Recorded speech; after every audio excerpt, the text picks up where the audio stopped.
What's up, everybody? One Fun Guy podcast in the studio. Today's episode is being sponsored by the Clubhouse Inc. So if you like this hoodie or any of the other ones I wore, the Clubhouse Inc. is where you can find it. It's www.shoptheclubhs.com.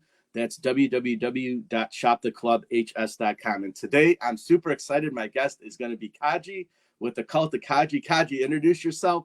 Tell us a little about yourself. I'm KAJI. I'm a musician streamer, a guitar streamer, I guess I could say, on TikTok, and I play all the newer stuff from hardcore, metalcore to deathcore. So yeah. Awesome. So we're gonna start the interview off, this little conversation that we're gonna have here. When did you start playing guitar? Like at how age? Like what got you into in music? So funny thing is my me growing up has been always surrounded by music. So my parents are always into like music. A big influence on me has been Fleetwood Mac. Like when I grew up, especially Lindsey Buckingham, the guitar player of Fleetwood Mac.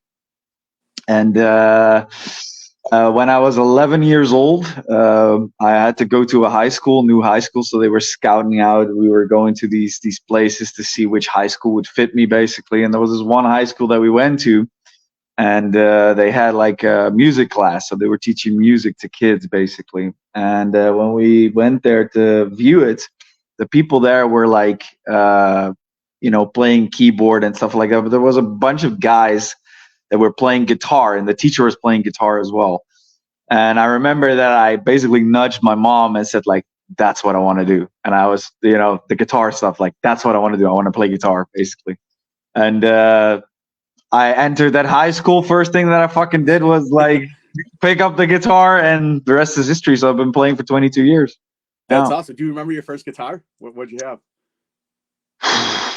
It was like the first one that I had. I think it was some Black Fender acoustic guitar, like a really bad one, but like, yeah, that was like the first one, like a blackout fucking That's awesome. Fender acoustic.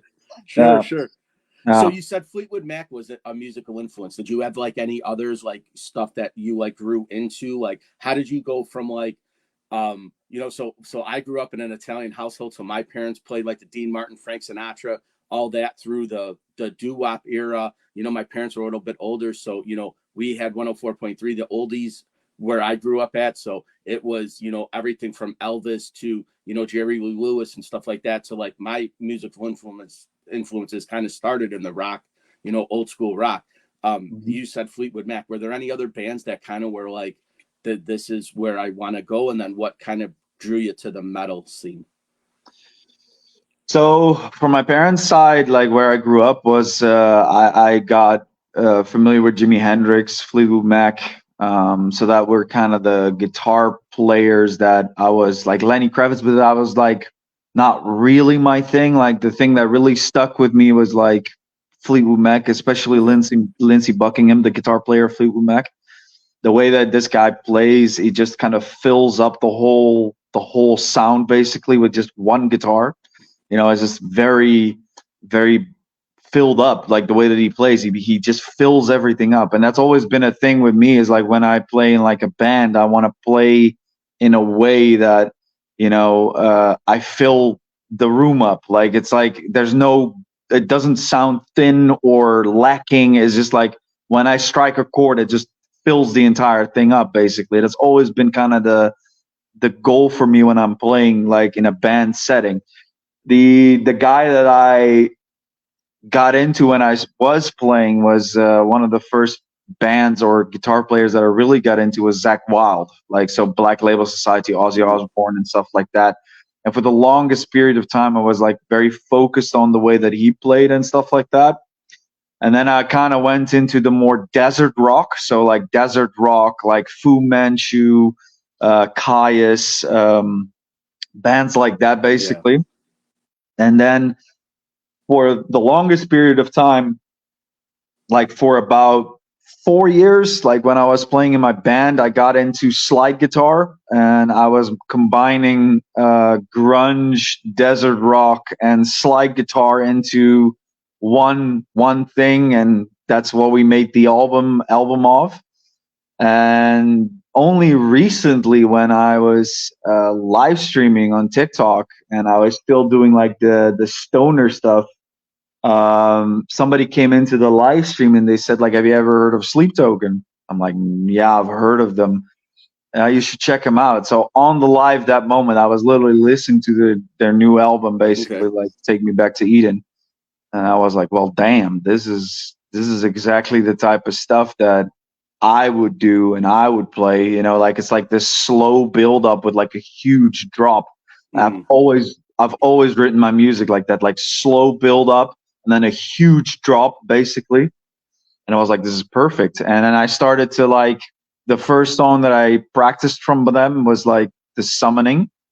And basically, when that happened, like before I knew it, I knew how to play most of their stuff, and then I just started flowing into the heavier stuff and more deathcore and metalcore. And before I did all this, I was very much into hardcore punk as well, like playing wise, like bands like Cavell Attack from Norway, bands like Maylene and the Sons of Disaster from Alabama. Like that was kind of the stuff that I really enjoyed playing as well, like more punk hardcore.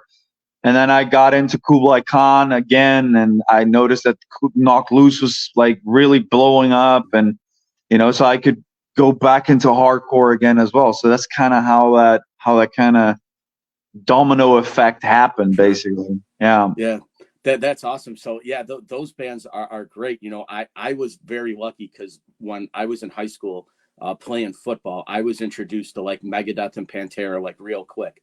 So the 94, 95 era was like when I started transitioning into like metal. And then those guys on the football team were like into like way more hardcore stuff like Cannibal Corpse and Deicide and all these like death metal bands that I didn't even know that stuff had existed mm, until football kind of introduced me into that like more like hardcore scene. And then from hmm, there it kind of took off. And then ironically enough, I started getting into the black metal stuff because of Phil Anselmo from Pantera. He'd wear like a Mayhem shirt or a Dark Throne shirt, and I was like, I don't who's. And back then, you couldn't go to the internet because what didn't exist, right? You couldn't type in who these bands were, so yeah, you would just kind of like try to like get a Hit Parade or magazine, or something like that, or Metal Legends, see who these bands were, and then that's kind of was my introduction into the black metal scene. So I kind of went down that route for a little bit, and then and in the States that stuff was kind of taboo, right? These guys with the corpse paint and stuff like that, it was kind of like, who are these guys? They're burning churches and doing all this kind of other stuff, and then it kind of just turned into now it's like mainstream, right? Like Cradle of Filth is kind of, they were yeah. everywhere. That they kind of, took the world by storm. But Hmm. back in the day, like that stuff was really like taboo. So in the Especially metal like scene, 2005 to 2011, like Dimmu Borgir and yeah, Cradle of Filth were like yeah, huge,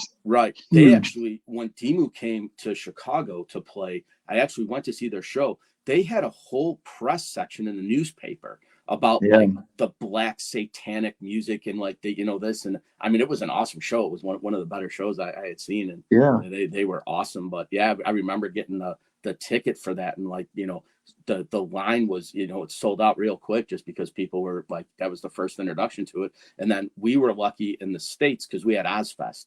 So that was kind of the introduction to like a lot of bands that nobody had ever heard of. It was the first time I saw Lacuna Coil and the first time I saw like all these Yeah. other bands that were Hmm. like, all right, this is awesome. And that was like the European introduction to, the United States, because outside of Ozfest, there was no way you would ever seen those bands. So that No, was like right, super exactly. cool. Yeah, that was Yeah. big. So now moving into the TikTok thing, right? So you Hmm. mentioned some of the newer bands like Knocked Loose and Sleep Token and Kubla Khan. Um, are those the styles now that you're more like interested in playing, or do you kind of go back to your roots of like, so if somebody said, I want to hear some Zach Wild, would you pull that out, or is it just kind of what you're focused on now is what you're kind of moving forward to, or how does that work when you go to your lives and you do because we'll talk about that in a bit, but like your musical selection, do you have songs you have lined up to play, or is it just kind Yeah. of things you experiment with, or is it a little bit of both? If somebody said, I want to hear some, Dimebag play some Pantera, would you do it, or Yeah, would you? like I'm not, so I've come to the conclusion that I'm not that great of a solo shredder kind of guy. Like this is not something that I'm really good at, or that is really something that I enjoy doing. I feel like there is a lot of fault that you can make in you have to do a lot of Sure. practicing. It's a Yeah, lot of like absolutely. biting Oh, I'm sure. down, and and a thing with me is also is like soloing is such a I've come to this point now where like if you're covering solos and there's a bunch of guys out there that are fucking amazing at it, like they nail that stuff like onto the notes, and it's like for me it's like kind of this is just how I see it. It's like it's a piece of that guy's soul, like it's like his signature, like it's like that's how he is as a guitar player. His solo Mhm. sound, how he plays, that's his particular solo like sound, right? Like that's his signature, and I don't see uh, a benefit other than maybe learn something from how he approaches things a certain type of Sure. way, to nail that or to completely copy that. Like for me, that's just not a thing that I find interesting. Like it's there's too much mistakes to be made in that Yeah. particular thing. I think I think there's also a little bit of an elitist kind of thing going around that particular stuff. Like, oh yeah, can you like can you do this? Like, can you play Yeah. this solo? No, I can't. Like it's like that's his thing. I can do it my way, but that's Right. my way, right? Like that's not Yeah. it's not going to be one on one with what how he does it because I don't have his hands. Like I have my hands, and they can do a certain type of thing, and power to him. Like I'm more of a rhythmic player. So Okay. I've done a lot of like Zach Wild in my past. I've done a lot of stoner stuff, but stoner stuff is like very rhythmic as well, like Yeah. very rhythm orientated. I'm just more of a rhythm player. Like I like rhythm. Like that's like groove rhythm. Like a lot of like I've seen, for example, people will come into the live stream and say like, well, you're only playing zeros. Yeah, but those zeros are like placed on rhythm. Like, and some of these bands, they're so incredibly like the way that they write the rhythm parts, it's so hard to get that like on beat and in the pocket. Like I have to spend a lot of time like trying to understand what exactly this guitar player is doing, like rhythm wise, even if it's just zeros. But the Mhm. way that it's strummed and the way that the rhythm is, it's so difficult. Like Darko US is like a great example for that. It's basically all zeros, but the way that he does this stuff, like it's all timed on the kick. So you have to like really like get into like what he's doing with the drum kit. So you're basically almost being a bass, but like you're a guitar player. So Right. it's really cool. I like that kind of stuff, like groove and rhythm. Yeah. Yeah.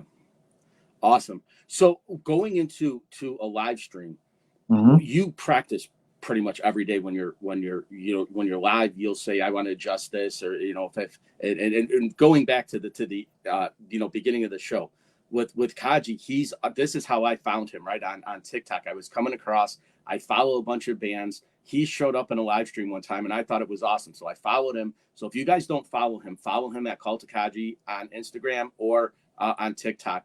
But I was like, this guy's amazing, right? So I reached out to you right away because I was like, you see a bunch of people play guitar, and like for whatever reason, nobody resonated with me the way you did, right? I was like, your show was awesome. I saw like what you were doing, how you were interacting with the audience. It was like super cool. Like I was like, this guy's down to earth, because some people when they play, they ignore you the entire show. They won't even acknowledge the fact that you're watching them, and you interact with everybody. And I was like, this is awesome, right? The guy actually takes the time, and you're a phenomenal guitar player. So I was like, this is great. So I reached out to you right away.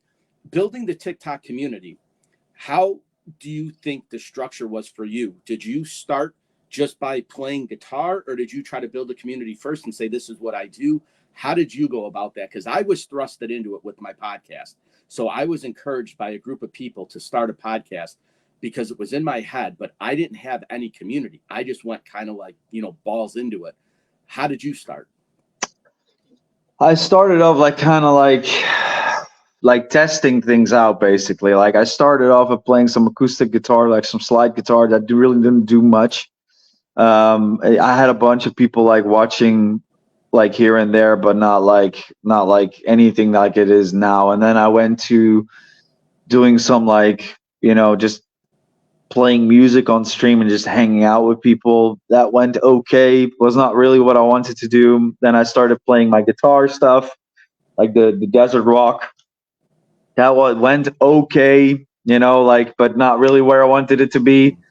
And then I got into the Sleep Token stuff, and then a lot more people came in, and then I put on like a kind of like an attire that was like resemblant of Sleep Token, not knowing what the mass community was or what Book Talk was, or like I didn't know any Right. of that stuff. Basically, I had to learn that while I was doing these things. And then a lot of people started to come in. So like basically Sleep Token, once I started playing Sleep Token and covering them, the community started to grow. And the fun thing is that when the people came in for Sleep Token and Bad Omens, people stuck around for the other stuff. Like they stuck around for like the harder stuff, like Immure, Spirit Box, Filth, like Throne, Kublai Khan, like all those bands. They stuck around and they're like, yeah, I actually really like this stuff. So it's like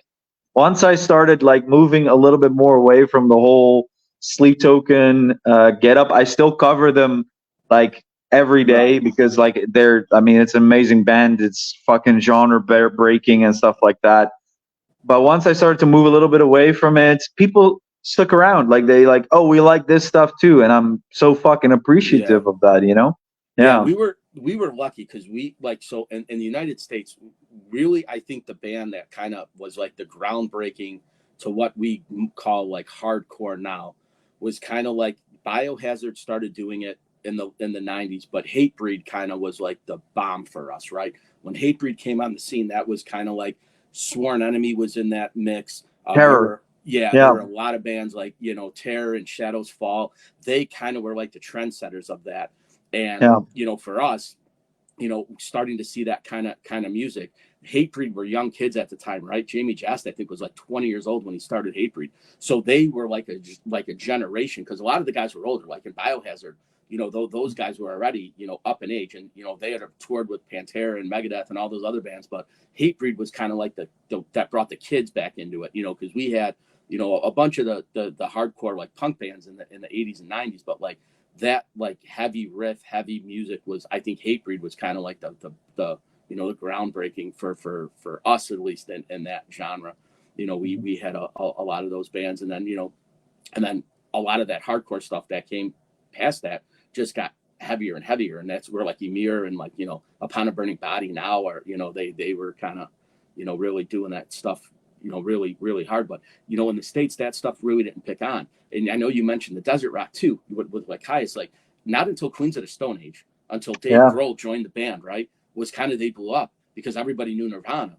But all that stuff, those guys have been doing that for years, and that desert rock scene. If nobody knows what KAJI's talking about, in California, these guys would just play in the desert. They put on these concerts and they invite all their friends, and they would just jam out for hours at a time. And then they'd go, and I know Red Rock was one of them. Big Bear was another one. They just invite these guys right in the desert. They put up some amps and bring their kits and invite. And it was a giant party in the desert. So that's kind of a cool scene. Just fucking 10 minutes long of jamming, just one riff, just fucking going, make it atmospheric, solo, like whatever, like yo. Right.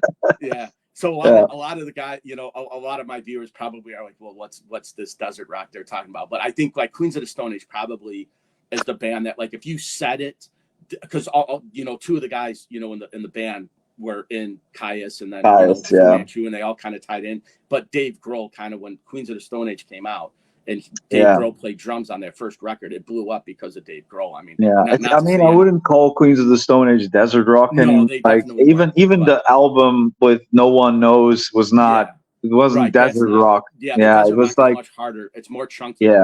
It's like it's meat and potatoes. Like you just fucking you grab a large fucking loud tube amp that can go fuzzy, and you go ham. Basically, that's what it is. And it's weird because as the 80s rock started to die out right into the 90s, and then the grunge scene kind of took over. And one of the bands that was doing that even before like that scene were the Melvins.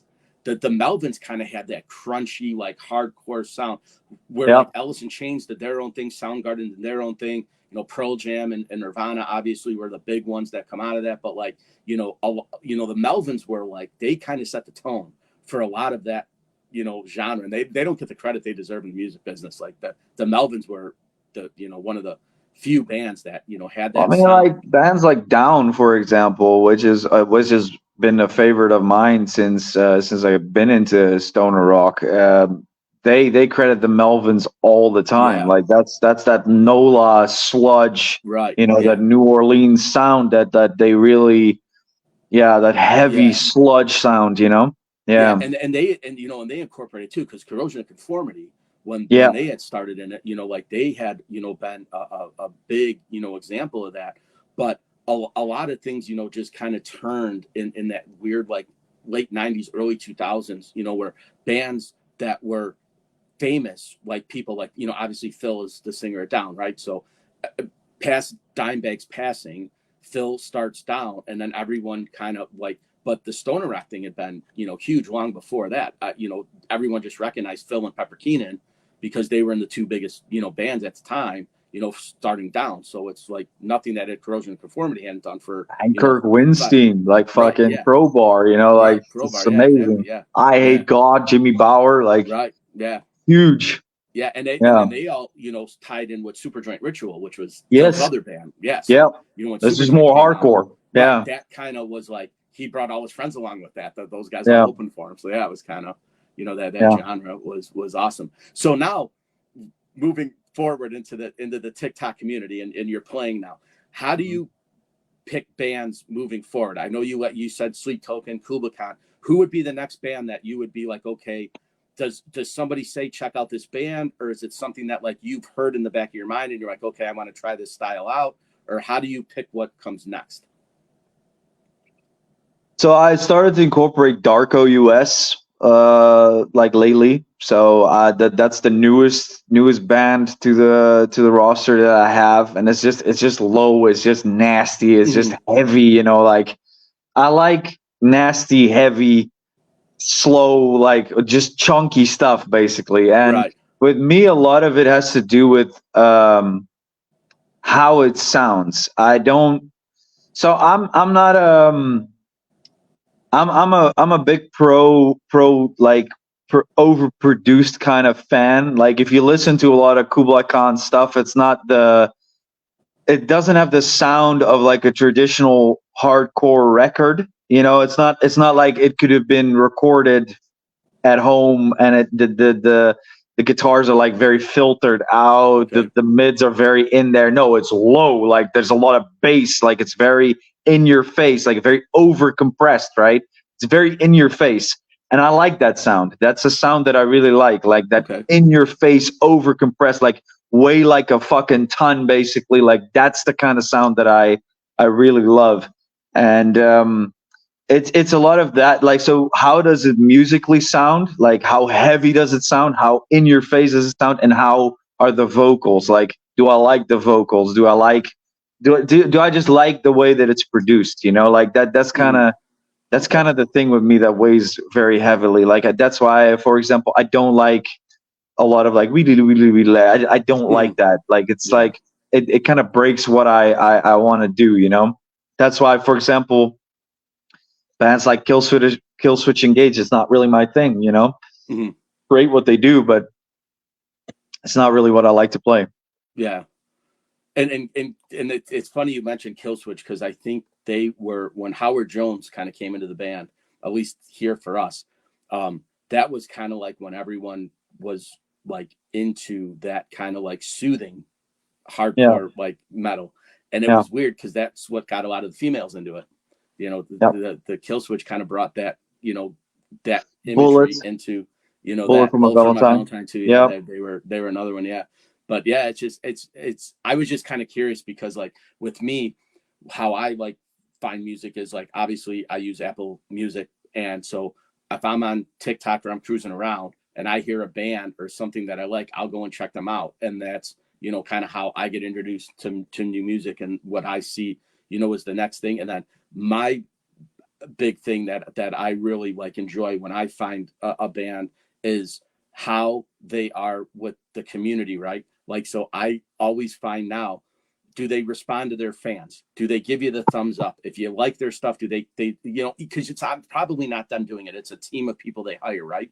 But Yeah. there's some bands that like you'll make a comment and they won't say anything to you. And then there's Right. other bands that are like, you'll reach out to them and say, hey, how's it going? And they'll be like, oh, we're doing good. How about you? That goes a lot now with me Right. along, like, how are you with your fans? How are you into, the scene, and how do you interact with people? And that's kind of, for me now, is much bigger than the sound or the music. Like, I kind of like fan interaction because everyone's approachable now with social media. You can reach out to pretty much anybody, and that's kind of, if they reach back out to you and they say it. And now as a podcast, they're like, I want to interact with them, right? Like back in the day, I didn't really care. I liked the music. I wanted to see them in concert. If I met them and they were jerks, it was kind of like, yeah, whatever. But one of the guys that I had met numerous times and has always been super awesome to all his fans was Rob Zombie.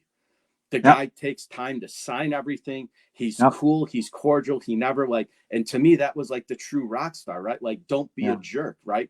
Right. And I met Phil Anselmo one time and he was awesome, but I only had that one interaction with him. I was lucky enough to meet Zach Wilde, and he was great too. He spent time chatting with all his fans, where there's bands where you see them and as soon as they're done playing, they leave the stage and they're gone. They won't even hang out. So it's just, to me, well, I think that's what I like way. about hardcore, the hardcore scene as well. It's like hardcore is so like all inclusive. Like they hate, right? Mhm. Like that's the whole point of hardcore, hating hate. Like Right. that's the whole point of it. Like everybody's welcome. Doesn't matter what skin color you have. Doesn't matter what orientation you have. Doesn't matter how you feel about yourself. You're fucking welcome in hardcore. That's what it's all about. And Matt Honeycutt from Kula Khan, like he literally stands at the merch booth after the show. Like it's like that's the kind of stuff that I like about hardcore. Like, and maybe. I'll probably play like Sleep Token and Bad Omens for the foreseeable future because it just does so well. Like people love listening to it, and but there's definitely going to be a lot more hardcore. Like that's what I like. I like hardcore. I like chunky fucking chugs and breakdowns. I'm a big breakdown dude. Like a good breakdown goes a long fucking way. If your song sucks, but you put in a killer breakdown, it's like, okay, this is an awesome song. Yeah. Let's go, So Sleep Token, they're a unique band. We mentioned them before. So when they first came out, honestly, I thought that they were like, okay, they're just another Ghost knockoff, right? Like it kind of seemed like they had that kind of like ambiance. They had that kind of like, and they've kind of really moved into their own now. Like they've won me over. So it's unique that a band can be that way, right? Where you kind of come out, because when they first came out, I'm like, this is just Ghost 2.0. Like, this is everything Tobias is doing. Masks, the whole thing. You're kind of quaint. You're kind of, but then they really kind of moved into their own, which was, a kind of a really cool phenomenon to see if you're not familiar with the Sleep Token story and how they kind of came about. It's actually really neat. So I feel like people gave him a little bit too much shit, especially in the early days, because like it's funny that you say that, the Ghost thing. Because for me, Ghost is like, I don't really like Ghost that much, and the reason why I don't like him that much, I don't have a problem with them as a band. It's just like it's not my cup of tea because it feels like there's a lot of theatrical stuff, which is cool, but then the music is very much like catered to give you a sense of nostalgia. Like it's very nostalgia. Baiting that they're doing, like it's all like rooted in like, oh, do you remember this sound from the 70s? Do you remember this sound from the 80s? Do you remember this sound from the 90s? Like that's kind of how their music is. With Sleep Token, yes, they have the theatrical stuff that Ghost has, but their music is so out of there. Like it's their own fucking thing. Like even if you listen to a song like Thread the Needle, like that's something that you've never heard in, like it's very, it's weird. It's a weird sound, like, and it's good, it's like, how the fuck did you come up with that, Yeah. And so the first time I heard Ghost, all I thought was, I'm like, this is just King Diamond all over again, right? It's Right. like, Exactly. just Yeah. It's a nostalgia thing. and Yeah. it was the same almost setup, right? Like when they would do like the church and the stuff. And I was Yep. like, this is what King Diamond was doing, you know, in Yep. the late 80s, early 90s, right? Yep. Even with Merciful Fate, it was kind of like, this is just, And but hey, they power kind of, to them. It works. It works, right? Yeah. Like, And yeah. so Ghost kind of grew on me. And then I took a bunch of flack from the heavy metal community, right? Like Kerry King was on them from Slayer, that like they're not a real band, like this is just a joke, like it's a gimmick. But I think that controversy got more people into them. They're like, what's this guy talking about? So it actually, their marketing was genius, right? To Yeah, do it that, was really because good. they were taking hell from the metal community. But then all this hate was like put eyes on them. They're like, well, who is this band that, you know, these guys are like ragging on? And more people just followed them. And, you know, I just, Yep. you know, I so feel like the same happens with Sleep Token. It's the same kind I of don't thing. think Sleep Token though has taken the flack that Ghost did though. Like the metal community, I think kind of supported them a little bit, you know, and the bands they toured with, where like Ghost kind of just blew up and did their own thing and kind of just, you know, because they were I think just there's released one big difference phenomenally. between the two bands. I think that the one big difference is that with Ghost, yes, it has a lot of female listeners, but not at the amount that Sleep Token has. No, And Sleep Token, I think that is what kind of made a lot of these guys that were giving Ghost flack were like, let's maybe not do this, and because there's a lot of girls in there, and if we want any kind of, you know, they just kind of back off. Like it's like, oh, this is maybe a little bit too hot for my liking. So that's maybe why because as soon as you see a post of somebody hating on Sleep Token, like the comment section is just like, oh, like absolutely. It's got roasted, you know, like yeah. That's awesome. So now at this point, going into the future, you just got a new guitar by Ibanez. Do you like Ibanez over other brands? Did they reach out to you? Do you reach out to them? Do you just like the guitar? Like, how does that So I have I'm a bit of a tall guy. So I'm 6'2", so I'm pretty much up there. And so I need a body shape that can support, that is a little bit bigger than a super strat. Like a super strat for me, my shoulder is just not, and I like to sit like with them on my lap, not in like classical position. I don't like playing like that. I like playing like sitting on my lap. Mm-hmm. And so I need like bigger bodied guitars basically, and that's why I, for example, have two LTD Phoenixes, because they're big chunky, you know, guitars. They have big bodies, and the Iceman has been one because it has like a shorter scale length. It's like 25.5. It's not a baritone scale length like the Phoenix is. And I wanted something like that with like an offset body to play like stuff like Kublai Khan, like Knock Loose, not so I don't have to go like super low and I don't have this huge neck and, you know, everything that comes along with that kind of stuff, but still have that offset body. And Ibanez has been killing it for years, just like LTD, you know, like these are just killer brands, you know, very high end, especially when you go past the 1,000, you know, euro mark, like then you just get like a quality guitar, quality piece of equipment basically. And so I just wanted something because like they didn't have anything else for me by LTD that was 7-string and had an offset body, but Ibanez has, you know, so I was just like, let me buy an Ibanez Iceman as an offset body to kind of have like as a guitar to play like the drop A standard stuff, and then the LTD Phoenix is for the stupid low stuff. And yeah, it's funny because I remember Dino Cazares from Fear Factory was one of the first guys to play the 7-string Ibanez. And when I saw him live, it was like, what is that? Because you're counting the strings and you're like, this is not, you know, the normal, you know, 5 or 6 string guitar. And it was like, it was back then, it was like, how did you come up with this concept? And Dino was kind of the one in the forefront to do that. So it was just kind of a, you know, interesting thing. And then a lot of bands now followed suit and, you know, it started playing that. So he was kind of, I don't know if he was the originator of it, but he was one of the few guys that have been doing it a while. I would have bought a baritone, to be quite honest. Like I would have maybe bought a baritone, but again, it's like I like to have to kind of, I like the higher register that I can Okay. like go solo something on the guitar if I have to. But I would have gotten a baritone for like the Kublai Khan stuff because I know these guys play on a baritone because they don't need the upper Sure. registers. But Right.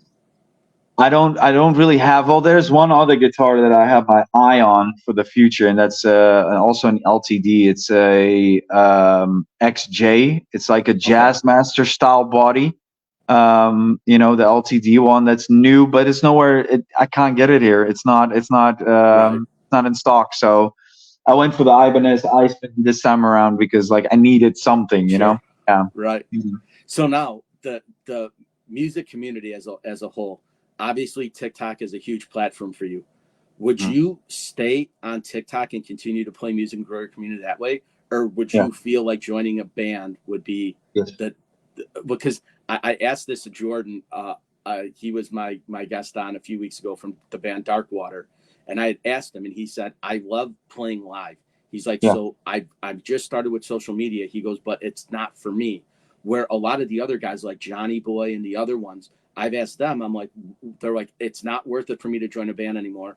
I can make money from staying at home, playing in front of my own, studio. I don't have to ever have to leave, and joining a band is just not for me anymore. How do you feel like? Would you still go back to the live performing, or is TikTok going to be like your new home to try to monetize the account? Because I get different answers from different musicians, and it surprises me how many say touring is just not joining a band, and touring is not for me anymore. Staying at home, playing and getting the community growing and making money that way will far surpass going live and Yeah. playing in front of people. And I was like, that's really bizarre, because when you think of a rock star, you're like in front of a stage, making, and they're like, there's just no more money in touring. So for me, this is my goal with the platform is that I am covering the bands that I love to play. That's the main thing. I play what I love. Like not what people might expect me to play, but what I love. Mm-hmm. And the reason why I do that is because um I want to grow this platform to such an extent that people know who I am, like, and what I play. And then when those bands, like for example, Kubla Khan or Knocked Loose or Sleep Token or Bad Omens or any of those bands like Throne, uh, for example, one of their guitar players can't tour, or there's a problem. Like the guitar player can't show up, and they need a replacement.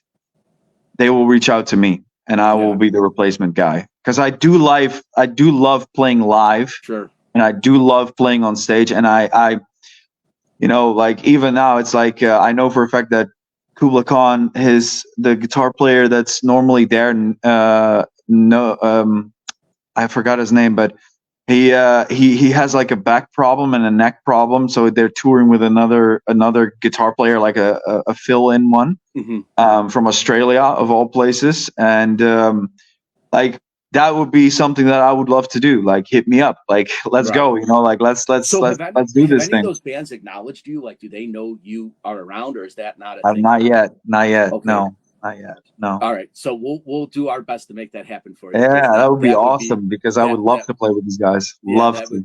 that would be great. It's just weird because, like I said, one of the other guys I follow and I've reached out to is this guy Johnny Boy on Instagram. I don't know if you've seen him. He just plays Zach Wild and Pantera stuff. But him and Right, Zach reached out to him and said, "I love what you do," and he sent him a guitar. He sent him one right. of his new Wild Audio guitars. So That's he's got a awesome. collection. So like the rock star actually met the fan, and now they kind of correspond. So Yeah. maybe we'll get that to happen for you, because That'll be that would be amazing, awesome. man. So Would be uh, amazing. Like I would love it. Look, if Kublai Khan comes to Europe anytime soon, and they need a guitar player, man, hit me the fuck up, please. right, Like let's yeah. get this thing on the I'll road, do. man. Like I Let's said, fucking do it. we'll use this video as a platform. I'm gonna tell all my followers to follow you, obviously, and Yeah, you never know, right? Because everyone, the rock star dream, right? The movie, right? yeah, Tim Ripper Owens replacing Rob Halford and yeah, Judas Priest. That was, yeah. I this. just think that Kublai Khan is just such a a rejuvenation to the hardcore scene, and I just love everything these guys put out. Like even from their older stuff, it's just Yeah. so fucking good, man. Like, and that's why I've incorporated like a whole set list, and the goal of the set list is also that I know how to play every single song that they play live, so Mhm. that if they ever reach out, like, hey, can you do this thing? I'll be like, I got you. Yeah. Yeah, that's awesome. You know, it's really weird that Australia, you know, they got into the hardcore scene because of Parkway Drive. That they're Yeah. like they're huge, and that's kind of Yeah. like a big, you know, they took the Rammstein approach with the pyro and stuff, and now Yes. they're doing it. And then, you know, I don't know how it happened in the world that it did, but like Slaughter to Prevail is huge in the States now, right? And those dudes are from Russia, and it's Yep. like, you know, with all the political stuff aside, like Yep. normally that's kind of, but man, they've taken the U.S. by storm. Like, you know, Yeah, Hell's and they've Terrible's done it everywhere. all through like online, Yeah, like doing everything. The writing went all, right. they did everything online in a Yeah, distance. So it's like, yeah, it's that's the crazy. day and age that we live in now. Yeah. Right. Yeah, it's they're like kind of the anomaly within Yep. the music, especially in like, you know, because the United States is no, you know, for us, we understand like the hardcore scene. You know, we get it. Like it's kind of like, you know, it's been embraced. It's actually become more mainstream than most of the Yep. other stuff now because the It's rap making and a return. yeah, and in the Yeah. music industry, you know, most everything now is done online, right? But Yeah. pretty much all the promotion, everything is done. You know, there is no more, you know, pen to paper. You know, the magazines aren't really there anymore. Hit Parader's gone, Metal Edge is gone. You know, all these just, you know, back in the day when that's how we found out. Everything's online now, but yeah, they're just their marketing is unbelievable. Like Very everywhere good. I look on Instagram, I see, you know, something with Slaughter to Prevail, whether it's, Yeah. you know, a clip of a video or like they must put out, you know, 1,000 videos a day. Probably. Alex is everywhere. Yeah. So at least Yeah. on my feed, I see him, you know, 40, 50 times a day. Yep. Yeah. And Yeah. I mean, his vocal talent is just out of this world. This is Yeah, he's insanity. crazy. Yeah. Yeah, Yeah. that's so yeah. So now with the you know, moving forward with the TikTok stuff, you got your, you know, your gear, you got your setup, you got your sound, you got what you're doing. Next for you would be, you said you want to try to grow your community, keep growing it, eventually maybe be a fill-in for a live musician.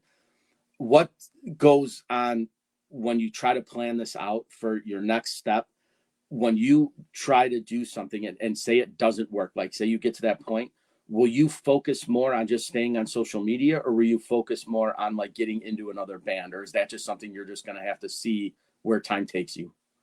Yeah, it's something that I'm gonna have to see what comes onto my path. Like obviously, like if I feel the need to start like writing again, I will. You know, like once I'm like, okay, I need to start writing my own music, I will.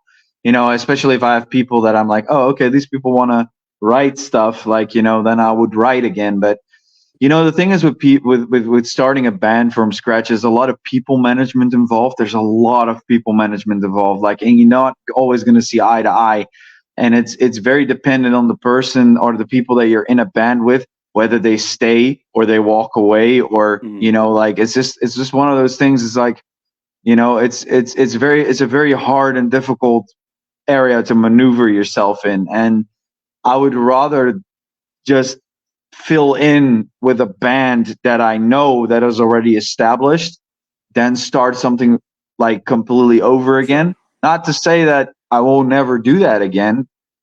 Still, like, you know, Right. time will tell, but I prefer that. I prefer to just join an established band and then play with them, tour with them, and know their music, you know, and then, you know, go my merry way Right. again until they Yeah. need me again, you know, like, Sure. yeah, That's awesome. So yeah. we'll wrap this up with, where could we find you? Tell us all about, you know, where we could, if you want to say where we can get your music, where, what, you know, the bands you were in, where we could find you now. If you want to give us the rundown of how we can Yeah. get to So see your. the place where you can find me every day is TikTok, Cult of Kaji. That's the handle. You'll find me. You'll find me immediately. On Instagram, it's also Cult of Kaji, and my project that I did with my band. If you type in smoke and then the almighty delta of time, that's it's a whole mouthful, but that's the album. then you'll find my my project, my album that was signed with a Italian label. It's on Spotify. Yeah. Awesome. Yeah. So what we're gonna do is we'll end this now, but in a couple months we'll have you back on and we'll see like where you've gone through and Yeah. what you've been doing, and like I said, I'll do my best to reach out to the bands and see what I can do on my end and trying to get your stuff out there, because like I said, when I came across your page, I thought you were amazing. I still do. I'm a huge fan, so I hope the rest of the world gets to see what you're doing, because it's something special. Thank you, man. I So, appreciate you. Thank you so much. all right, brother. Well, we'll end this now, and we'll get you on in a few months and see where you're at. So, everybody, Kaji, Thank you. you've been a fantastic guest, and I'll see you soon.